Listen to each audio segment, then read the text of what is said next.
The broadcast is now starting. All attendees are in listen-only mode.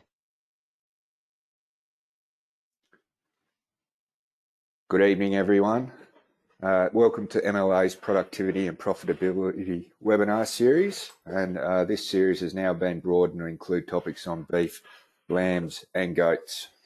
Great to have you all on board tonight. My name is Peter Haviland. I work with Aggregate Consulting, the webinar coordinators for these events. Tonight we're continuing on with part two of a part three-part series on stock containment, mainly in regards to drier times. So tonight we'll be having Clem present to us on stock containment area designs. Before I get into the actual webinar, we might just quickly go through a little bit of housekeeping. So I'll firstly talk through with everyone about your controls. This control panel will pop up the right-hand corner of your screen. Everyone will be muted bar myself and Clem, but feel free to put any questions or raise your hand if you've got any queries or technical issues, and I can help you down the line with that. So the other thing is we know that your time's valuable and some people might have to move off early in this event. Feel free to pick it up again. This will be recorded and available within a week of the event. But please, when you do log off, it's really important we get your feedback on tonight's event. So I think that leads us to the next steps, and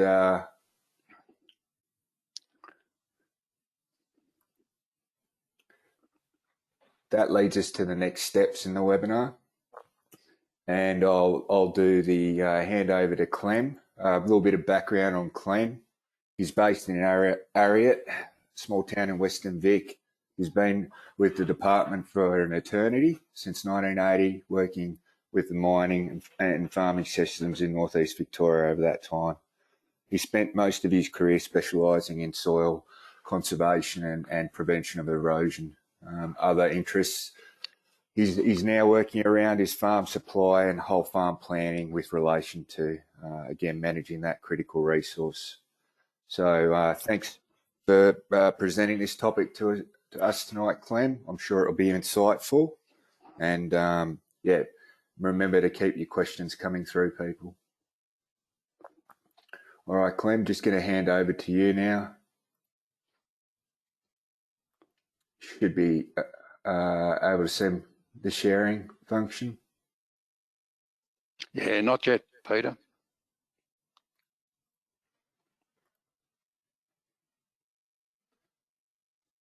Yeah, always good when technology works. Sorry, my computer's just frozen now.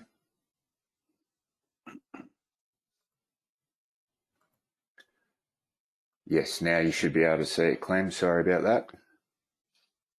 Not a problem. Thanks, Peter. All right. All good. Right. I'll go on mute. Hi, everyone. Thanks, Peter. And hi, everyone. Thanks a lot for the opportunity to talk to you tonight about stock containment area design. My talk is based on my own observations over the last 20 to 30 years in Western Victoria. But most importantly, it's also based, excuse me, on the experiences of many farmers and Agriculture Victoria staff over that period. The topics I'm going to cover tonight include site selection, layout and design, water supply, feeding systems, and shade and shelter. Keeping in mind, next Wednesday night, Nick Linden will be presenting on nutrition, on management, and on the risks of running a stock containment area. So I just want to start by reflecting on last week's session, and that was titled, Where does a stock containment area fit in a farming system? And I'll do that by reading out my own definition of a stock containment area, just to make it pretty clear what they're all about. And that is a carefully selected fenced section of the farm that is set up to hold, feed and water livestock, with the aim of protecting your soil, your water and your pastures during drought and other emergencies, or when ground cover gets to critical levels. And just to add to that, this particular photo was typical of much of the countryside around Western Victoria during 1980 and 83 during the drought. And that was about the time we started to see local farmers experimenting with sacrifice paddocks and stock containment areas. So I guess I just want to make the point that they're an evolving design, the whole process, and some of them are getting bigger as time goes on. So again, following on from last week's session, I just want to pose a question to you, and that is, are you up to the task? And I say that because there's a lot of things to consider. And there's no doubt that they, once they're established, they work, they run well, and for most people, it's a bit of a relief during a drought or a dry period. The sorts of things you really need to consider before you set it up is the cost, and that's both the setup cost and the operating cost. The setup cost alone can easily exceed $6,000 a pen, and that's without taking it up to sort of feedlot standard, which I'd recommend if you're going for bigger numbers. The second thing you need to consider is preparing a feed budget for the expected period, the possible period of a drought or dry period. So in many cases, that can be 6 months or more, given that you've really got to wait for, a month or two after the break until your pastures recover. The third thing to consider is the commitment. 7 days a week, every day of the week, it just keeps on going, and it can be a long period of time. A farmer I got to know in central Victoria said a number of times, it really does your head in. But then he added, it's still much, much better than opening and closing 28 gates, which is what he was doing before he set up his stock containment area. And he then added, and seeing your whole farm blow away.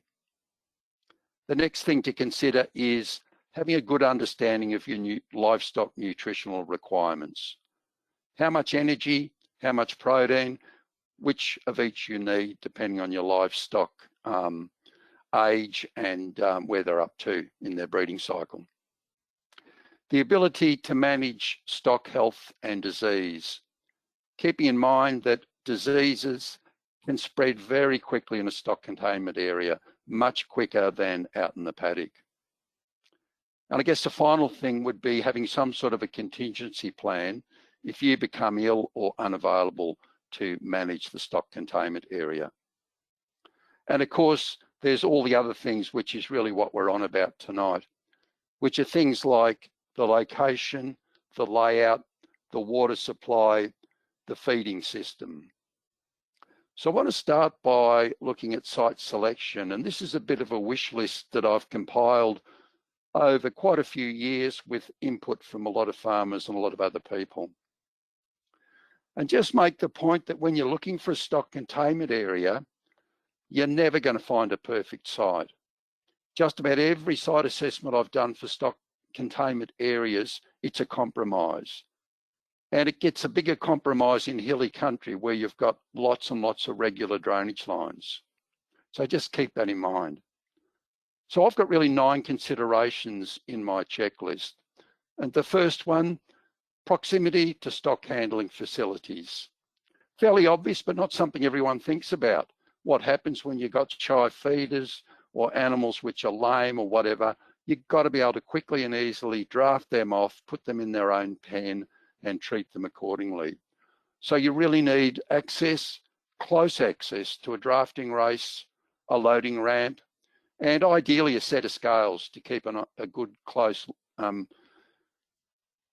look at what the condition of animals is up to.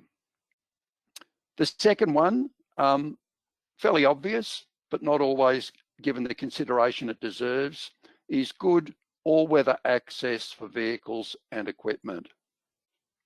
Number 3 is where the stock containment area is located relative to your residence, keeping in mind that a constant stream of dust and smell from 2,000 or 3,000 sheep or cattle, or a lot less cattle, but 2,000 or 3,000 sheep blowing into your house is not going to do your mental health or your family a lot of good. This is a good example of a compromise where, in this case, the stock containment area is on the southwest side of a house, so it's clearly upwind of the house. Number 4, keeping it away from neighbours. And by neighbours, I'm talking about trying to keep it well away from the property boundary, but most importantly, well away from neighbouring residences. And I'm really talking 100, 200, 300 metres, absolute minimum, 100 metres. Number 5, away from waterways and dams. And this is partly about protecting the environment, but it's also about protecting your own water supply, because you can imagine a heavy summer thunderstorm, how quickly the material in those yards can be swept into a nearby dam, creek or stream. There are ways to think about managing that, and as you think about a bigger setup, I'd encourage you to think seriously about some sort of effluent management system. And whether that's a combination of a buffer strip, a sediment trap, it might involve diversion banks to move that material away from the yards. Next one, number 6, not near a public road for fairly obvious reasons. But again, it's always difficult because often along public roads, you've got a good row of trees. It's a great place to get a bit of shade. And we've seen some excellent setups right beside public roads. And the reasons there, I'm thinking probably theft being the main one, but also public perception of what you're after, what you're up to. Number 7, trying to keep it near existing shade and shelter, which really can be really quite challenging and difficult, and not always easy to achieve, particularly as you start to have more pens and a bigger setup. Number 8, one that is often hard to get, well-drained and stable soil. So by well-drained, simply mean that it's not going to pond a lot of water and get really muddy, because there's no doubt one of the biggest issues that I've seen with stock containment areas is mud after the autumn break. And managing that can be challenging. And the final one on this particular list is keeping it, if possible, away from combustible material. So really, I'm talking mainly about, hay sheds probably, but maybe, thinking about fire risk around the stock containment area. And while I just mentioned that, I have seen some great examples where stock containment areas have protected stock amazingly well during quite large fires burning through properties, simply because the stock in a fairly bare yard, they're close together, they protect each other, and you only lose a few around the outside. So, but thinking about some sort of fire break around it, probably well worth thinking about. So now I want to talk in a more general sense about some of the design considerations. And I'm afraid I've got 2 or 3 of the sort of checklist style slides coming up, so apologies for that. So the first thing on this list is thinking about how many stock, what the maximum number is. It's all very well to put in 1 or 2 pens. You might just have a drive-through feeding system with troughs on the ground, but you really need to think ahead a bit about what the ideal number is. So what I'm really talking about is sitting down and thinking, in the next serious dry period or drought, how many stock do I really want to keep on hand? Just my breeding head, whatever it is, and really work to that when you're thinking about the design. Doesn't mean that you'll put in 4 or 5 pens. You might only put in 1 or 2 to start with. The other comment I'd make is, and I mentioned it earlier, if you are looking at a bigger setup, I'd really encourage you to think about upgrading it to feedlot standards of construction and drainage and effluent, mainly so that it gives you a bit of flexibility in the future. And it means the whole thing, you know, is going to be efficient, effective, and easy to run. Next one, feeding methods. And you've got to think about how you can do that efficiently, effectively, and, you know, just, you know, in many cases, just providing a maintenance ration. And just note the lick feeders in this setup here. I'd never seen that before until I came across these photographs. Pen size, what size pens you're looking at and what shape, and we'll talk about that quite a bit more later.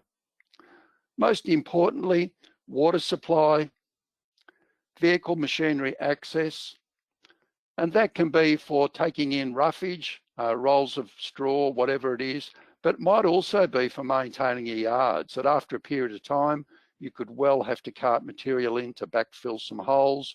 You might even need to surface it with gravel. So think about having gateways that will allow you to easily do that. And associated with that, of course, the movement of stock, both into a feeding area or out into the open paddock. Maybe you need to get them out there when the season breaks for a while because of mud or something else. And the last couple, shade and shelter. We'll talk a bit more about that. And the final one, thinking a bit about safety, because there can be a lot of pressure in a stock containment area. So it's safety for the humans involved, your workers, yourself, but it's also safety for the animals, thinking about the design so there's no unnecessary protrusions or something that you or your animals are going to get caught on. Now I want to just touch on stocking density and pen size.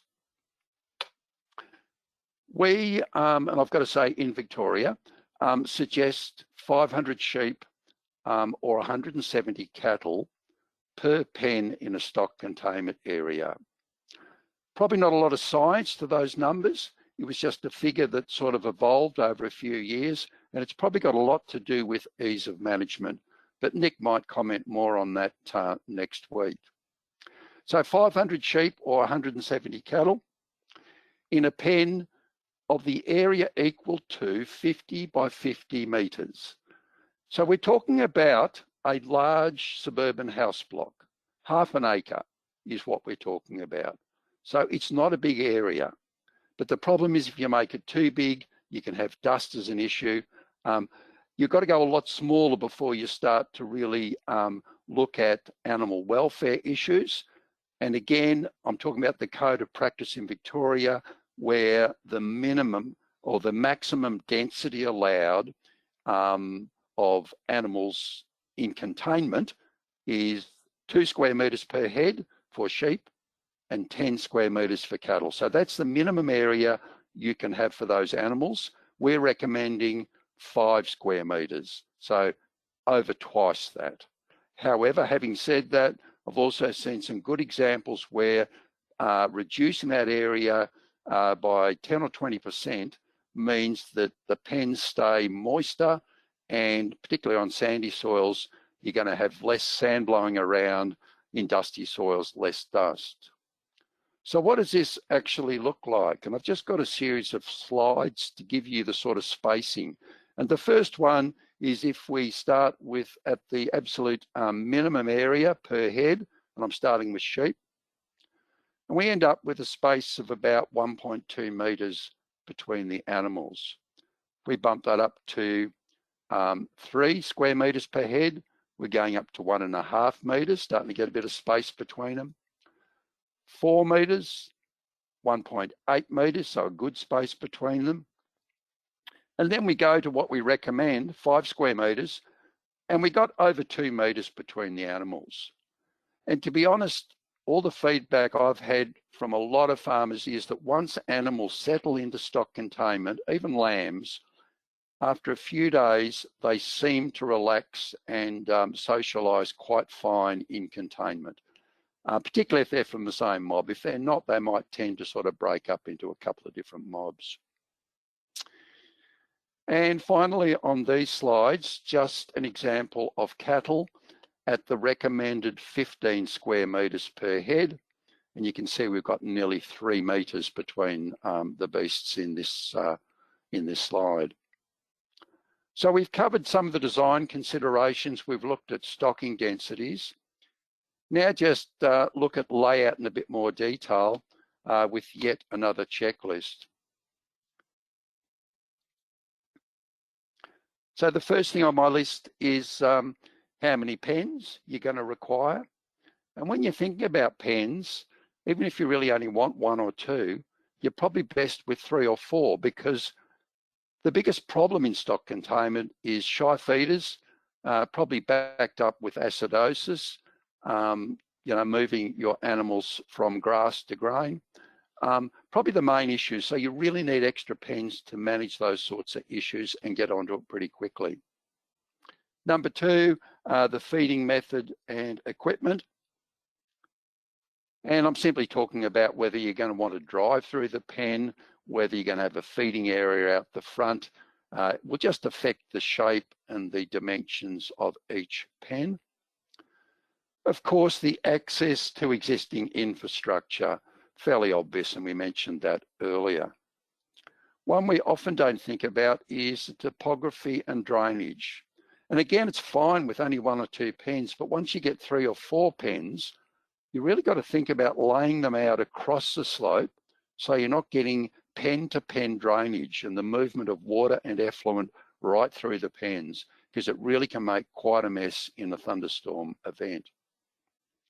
Number 5, stock management. That's really just about where you're going to put the gates, how big they are, how they're going to work, which way they're going to swing.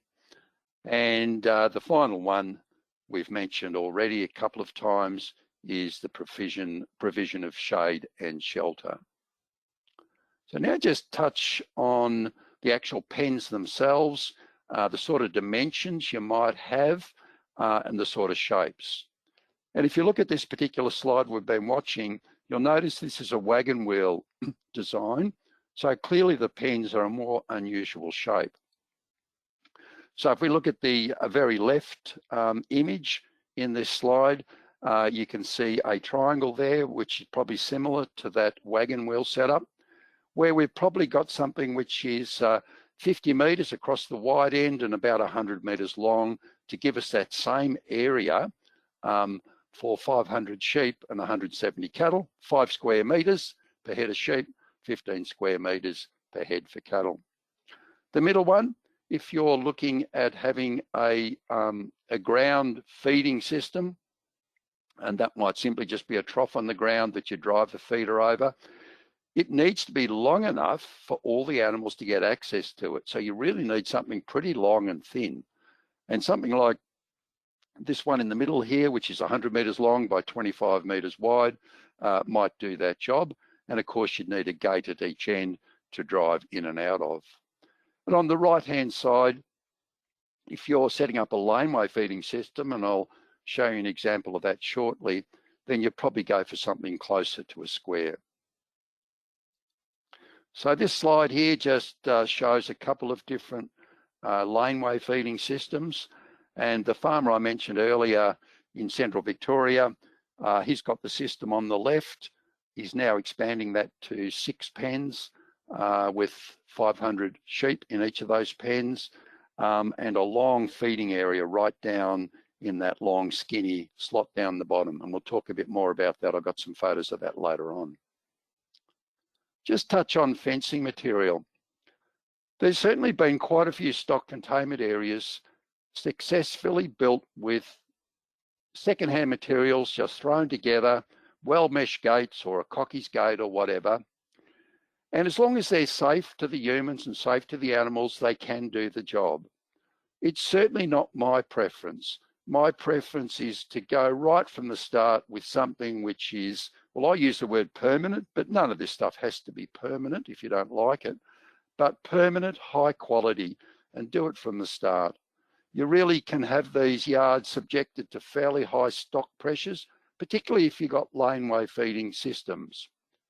And keep in mind that you've got some very short fencing strains. So we often see older stock containment areas that are built with timber posts starting to get a bit loose and sloppy. and it's a lot of work to strain all that up. So from my point of view, I just love steel, I love concrete. You get maximum durability, maximum strength, and of course you got maximum fire resistance. Now I just want to talk a bit about water quality, which is pretty close to my heart. There's more and more evidence that good quality water will improve your animals, their health, reduce the risk of disease, and certainly reduce the stress of them in a fairly confined area. So I'm talking about an ample supply of good quality water. And by good quality, I mean water which is fresh, clean, and cool. And a lot of that is about maintenance. But of course, it's all about the source. So we're talking low salt levels, less than 6,000 EC is a good guide. Low turbidity, if that's possible, so you don't really want muddy water. There is lots of anecdotal evidence, and this has come through from many farmers when they've been running stock containment areas, that when they go and clean out their troughs, the stock just rush over to get a drink. So there's no doubt that if the water is warm, if it's stagnant, if it's polluted with feed, which is a really common problem in a stock containment area, and a good reason to keep your feeding area and your water as far apart as you possibly can. But even dust or straw floating on the surface of the water, in a number of cases, people have talked about just skimming that off and changing the way the animals will come over and drink fairly rapidly. Next thing I want to just mention is the type of water setup. I'm a really strong advocate for gravity water supplies right across the farm. And that's simply for reliability and security. And that gravity system, and this is not a good example, that's not a particularly big tank, but you're really looking for a minimum of 4 days in reserve for fairly obvious reasons. If your pump breaks down or something goes wrong, you've got plenty of time to get things sorted. In some cases, stock containment areas can be on fairly flat ground. So what do? You can't really build a real hill. Often you don't have a tank stand. But I've seen this done on a number of properties now where people have just used a heap of dirt at the end of a dam, a tank in the ground where you got those heaps of dirt at the end to put their tank on. But even better, just push up a heap of dirt to make a suitable stand for a gravity supply. And as long as that's within 100 metres or so of your stock containment area, and you've got, say, a 2-inch pipe, you can supply a lot of animals at the peak flow rate you need to deliver on. Having said that, you really always need to check that design to make sure you can meet that high flow rate. So I mentioned ample supply, and I'm really talking about making sure that all troughs in your system, all troughs in your containment area can get a high flow rate simultaneously. So in the middle of a stinking hot summer's day when the north wind is howling and the shade's disappeared, and all the animals are flocking to the trough, all the troughs have got to have water flowing into them, and all the animals shall be able to access it in every pen at once. So the sort of figures which we recommend, and this is really concentrating most of your water use into the middle of the day when we know animals drink most of their daily water use. So this is focusing on the middle 4 hours of the day, and maybe in a stock containment area, they can wander back and forth a bit more. But my aim would be to set up with these figures, and try and stick to them if you possibly can. So 500 sheep, 21 litres per minute. Cattle drink about 10 times as much as sheep. So you can simply multiply those figures out 10 times to get it for cattle. And when you do that, 170 cattle, you get 67 litres a minute, which is a very high flow rate. So to give you some idea, the flow rate you're looking at there, I'm only guessing, but I would say it's somewhere in between those two figures. It's certainly above 21 litres per minute. So you need a very good flow rate, and it's got to be at all troughs at the same time. Just a couple of my personal comments on water troughs. Again, high quality, durable, stock proof. I love concrete. It's cool, it's reliable, it's there for a long time. Pick one which is designed for easy cleaning. Long, shallow, you don't want a lot of storage. You really want to rely on that flow rate. Smooth, so you can easily brush it out, nice rounded bottom. Gate valve, so you can cut off the water supply and then empty the trough and clean it. And of course, a very large bung, so you can get the water out of it quickly, brush it out and get the water back in again. And really well protected quality fittings. So you can have a really good trough, but if those fittings are exposed to animals, and particularly cattle, if they start rubbing on the end of the trough where the pipe is, it's not going to last very long. We recommend 8 to 10 metres of trough edge for 500 sheep or 170 cattle. Again, the length of the trough or the volume isn't the critical bit. The flow rate into the trough is the critical bit. And the final comment I'd make is try and get it up on a raised pad of some sort. I'm telling you what you already know about troughs and how you get, spillage and mud around them and they get undermined. So before you set it up, build up a bit of a mound to start with, or even better, put some riprap rock around it. I've seen old carpet used under troughs. It's a pretty handy way of stopping the ground breaking up too much. Getting close to the end of my presentation, I just want to touch on feeding systems. But just to remind you, next Tuesday, the Stock Containment Area webinar presented by Nick Linden will cover off in a lot more detail about nutrition, management and risks in stock containment. But I will just briefly discuss feeding systems. Having said that, I just make the point that healthy, mature, dry stock in good condition do not require feeding every day. So keep that in mind, and that's why, and this is the farmer I was talking about in central Victoria, his setup. So you got the pens down the left-hand side, round a bit of a corner. You can see the trees along the road on the left, giving the shade. Then we've got a very long feed trough running all the way down that front laneway. And that means that every animal can get access to that feed simultaneously. And that's the only way you're going to prevent or reduce the chance of having shy feeders. My preference is to have a raised trough. And that might be out of shade cloth, such as in this case, which was sewn up by a local person, or I've seen conveyor belting. The benefit of both those is they're pretty easy to empty out and clean, and you can get water out of them relatively easily. But mind you, on the ground, no reason why, if you've got some roofing material or building materials of some sort, you can't just tip them upside down after you've fed out each time to get rid of any rubbish that's building up in them or any water. The feed troughs, I've already really pointed that out, need to be long enough for all animals to access the feed simultaneously. And the sort of figures that we talk about are 15 to 20 centimetres of double-sided trough for sheep. So in this case, it would have to be twice that because I only got access to one side. And in the case of cattle, 40 to 60 centimetres of double-sided trough for cattle. And you did see earlier lick feeders, which I've got to say I don't know a lot about, but they certainly seem to be being used fairly successfully, even for just giving maintenance rations to animals. Shade and shelter. I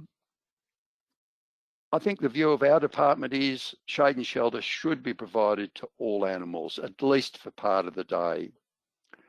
That's about reducing their energy loss and the amount of food they need, but it's also most importantly about their welfare. So think about where your existing vegetation is, where you might, set up a stock containment area. Think about putting in a planted shelter belt down between your pens. Think about the direction of the sun, the direction of the wind, what's happening after the autumn break with some of the storms, some of the cold fronts coming through. The sort of shade and shelter things you might also consider would be man-made structures, such as in this example. And that could be shade cloth. It could be stacked up large hay bales outside the containment pen. I've seen them as a fairly successful temporary shade approach. Could be galvanized sheeting, it could be some old unused sheeting that you can move across. Avoid incorporating remnant trees within a stock containment area. If you do put them in, they've got to be protected with at least a metre around them, because stock get bored and they love chewing on stuff, and they'll quickly ring bark remnant native trees that are in the yard. But also we are seeing that over a few years, many native trees are dying inside stock containment areas, possibly due to soil compaction and increased nutrient levels. If you're thinking about planting stuff, and I really encourage you to think about that, even though it adds considerably to the cost of setting it up, because you've often got to double up on your fencing, think about the suitability of the plants you're going to grow. So while we normally tend to go for local native type trees and shrubs, I'm thinking they're probably not going to really do the job. So really thinking of something which grows fast, will provide the shade and shelter you need, and can tolerate that soil compaction and nutrient level. Just touch on management. I guess this is a way of introducing Nick's session a little bit. Just a few key points about management. Stock need to be really healthy and in good condition. And sadly, I've seen a few examples where stock have gone in well below a score of 2 as far as sheep were concerned, and they just don't survive in the long run. So they need to be in good condition before they go in. They need to be healthy. They need to be drenched. They need to be vaccinated. And most importantly, they need to be conditioned to a grain-based diet. So just to summarise my presentation, the primary purpose of a stock containment area is to protect your soil, your water, and your pasture. Sure, you can use it for other purposes, but you've really got to think about the real reason for it. If you want to go to the other extreme, then maybe you're looking at a feedlot setup. You've got to think about the commitment in terms of time and cost, and the mental commitment. You need to think carefully about the siting, the layout and the design that's going to really suit your farm. And I can't stress enough the importance of having an ample supply of good quality water. And the final thing, which I haven't got on that list there, is please consider the welfare of your animals. And that could be shade, the shelter. It might even be trying to create a bit of entertainment for younger animals in the yard, just to stop the boredom and keep them a bit happier. Just throw up another slide. And this is the only resource I'm going to share with you. And it's an e-learning module, which really covers pretty well everything I've talked about today and a bit more, and many of the same photographs. And it's in Agriculture Victoria's learning management system. It runs for about 30 minutes. You can skip through it in 5 minutes if you choose to. All you need to do is search AgVic LMS, and you should get access to the learning management system. There's a whole lot of modules in there which might be of interest to you. Select the one you want. You will need to register with an email address and give a little bit more information about what your role is in agriculture. Final slide is just to remind you all that this was the part 2 of a 3-part series of webinars, that next Wednesday at the same time, Nick Linden will be talking about nutrition, management and risks in stock containment areas. So over to you, Peter, thank you. Thanks, Clem. That was really insightful. I think the examples you put up there are just excellent examples of, some good thought process and again, a systematic approach to how we set these systems up is going to be key to how well they function. We're a bit light on for questions, Clem, so we might just give the guys a little bit of time. No worries at all. I'll fire away with just a couple of my own. So you really made some good points there around water quality. So I know it's additional costs, but do you recommend multiple water points within a pen? I hadn't actually thought about that, Peter. I don't really, because from what I've observed, the animals do sort of wander backwards and forwards. I think that really would just add to the workload. If you're, cleaning multiple, I would just stick with one. And Yep, probably off the fence line, so animals got access to both sides. I know with the time in intensive beef feedlots and dairies that I work with that we really focus on dropping water troughs daily. I imagine in these systems that would be excessive and cause probably some pugging and water issues. What do you think is an adequate trough cleaning regime for a system like that? I used to say every day, to be honest, but certainly every couple of days. And that's why, a shallow trough that doesn't hold a lot of water is probably, a better option than a deep trough. Sure. Now we've got some questions coming through now. Clem, I'll just go in order. So the average live weight for sheep and cattle in regards to the recommended space requirements? That's a good question. Smaller live weight animals do they need a different spacing? Look, I might even let Nick comment on that next week, but given the sort of range that I talked about, which for sheep, the minimum is 2 square metres per head, up to 5 square metres per head. I've never really thought about that at all. I don't think, it's that important. I guess if you had animals that were pregnant, you might give them a bit more space, given, there's 2 on board. But yeah, look, I'll let an animal person maybe talk about that a bit more. I'm, thinking more about the condition of the ground and trying to keep it moist and packed together tightly, rather than, how much space different weight animals might require. All right. How much water should you have in reserve for a 4-day cover? Good question. 4-day cover for one pen, you would need about 25,000 litres. Okay.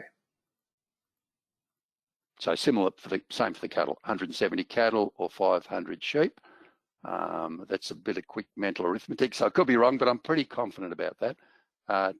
25,000 litres. So just your standard 5,000 gallon tank would do one pen for 4 days at peak drawdown. So we might have a dairy farmer in the group here because this is a bit more common in our dairy setups. But have you got any more examples of entertainment for stock in the containment areas? Look, I haven't, and I've got to be honest, I've had very little experience with cattle in stock containment, and there's not a lot of examples around, but they are coming on board. And certainly I've heard farmers express concern, particularly young animals, about their boredom in pens, young steers. So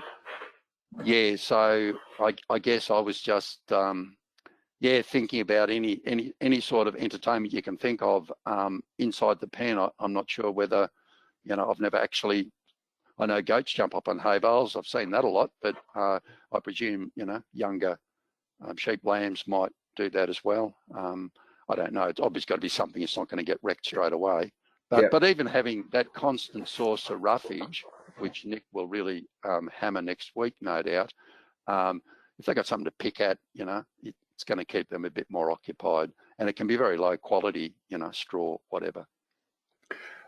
So if anyone does a quick Google search, there's motorised, not that I'm advocating these, motorised brushes now, cattle come up to in dairy systems and switch them on. You can get a manual version of that. Some places with calves put up tether balls. I think that's going to a bit of an extreme, but there are options out there. You just got to look for them. Thank you, Peter. Yeah, well, I was just thinking of some sort of a rubbing post for cattle. That'll definitely save your gates. Just moving down to the next one. Sorry, guys. I'm just having a few problems seeing these questions clearly. Any issues with feeding grain on the ground to sheep? Again, might let Nick put that down on his list for next week. I don't like it. I mean, most farmers would say sheep do a very good job of picking up grain off the ground. Maybe out in the paddock, that's fine. Stock containment, I don't like it. It just seems to me to be encouraging spread of disease and soil-borne pathogens. But yeah, I wouldn't do it. I think it's a waste of feed, to be honest. Okay. And good question here again, Clem. Does it matter how long stock are kept in containment?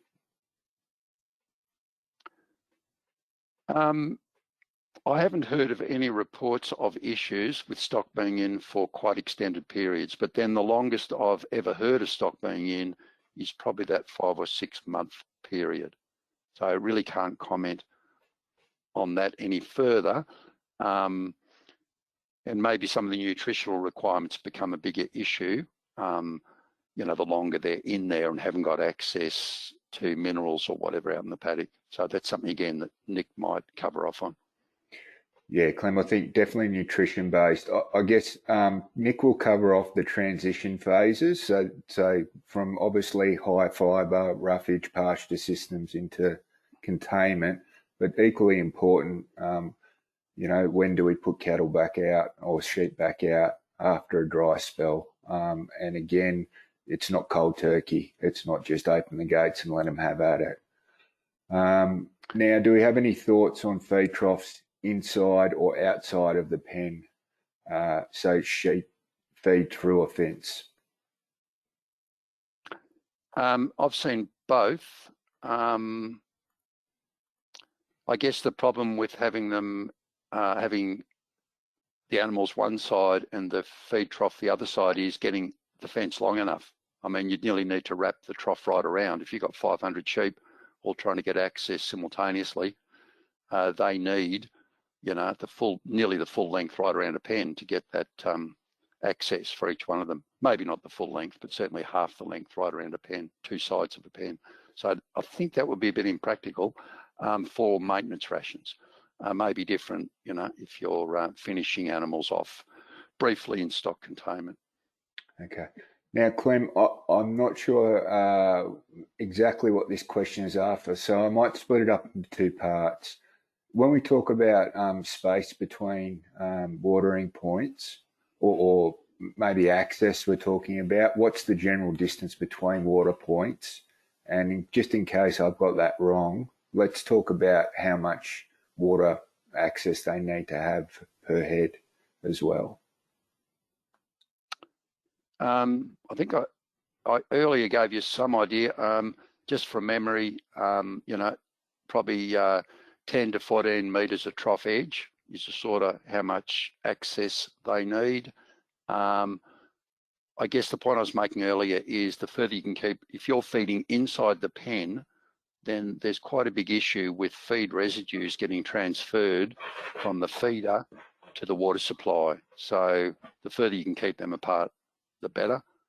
But I guess I do like laneway feeding systems, but you know, that's probably not practical if you're only putting in 1 or 2 stock containment area pens.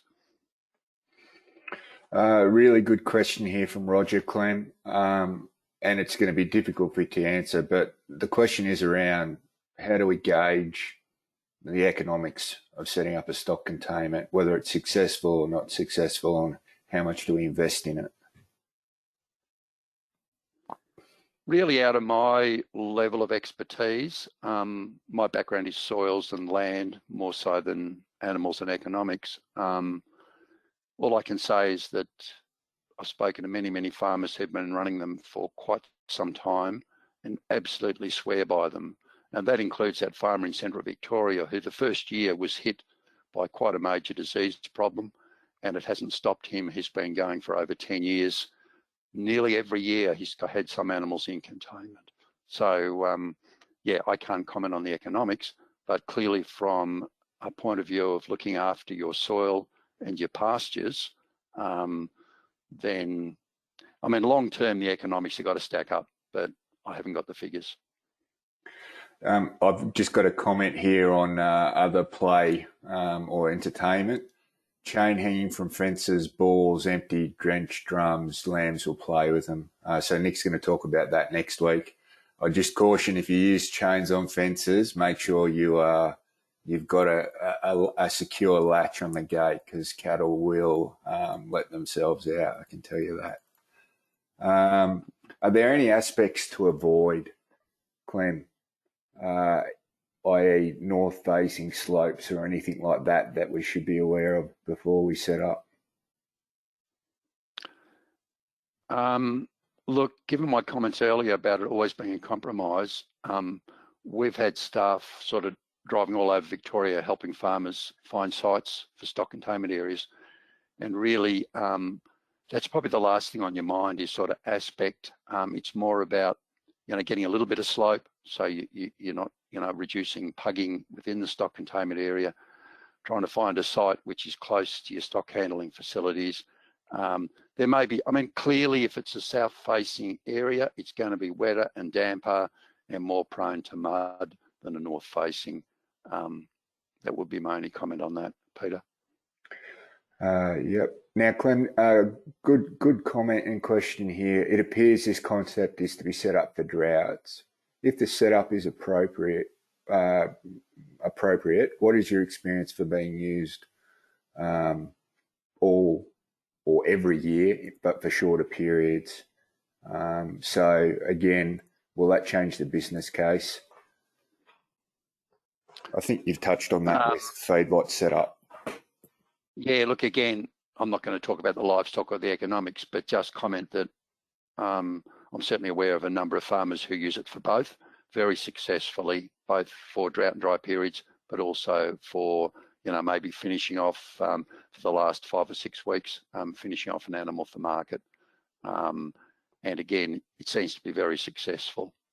And in that case, your feeding system can be quite different. It can just be a self-feeder or, a trough just outside the fence that they poke their head through.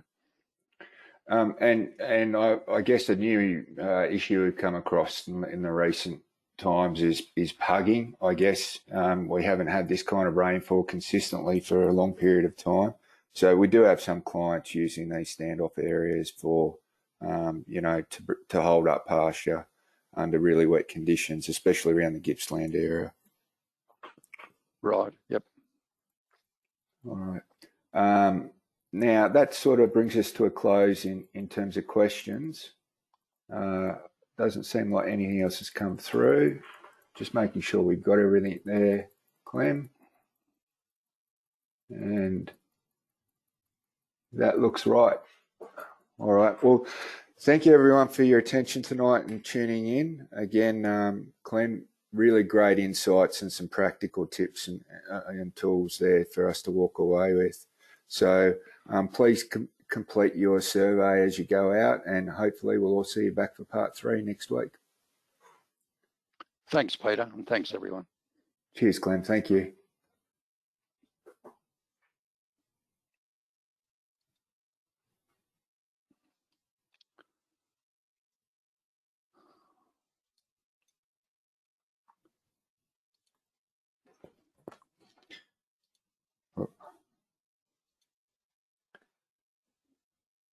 I'm just shutting everything down now, Clem. Won't be long.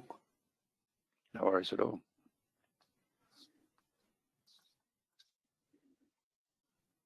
You can stop sharing your screen, thanks.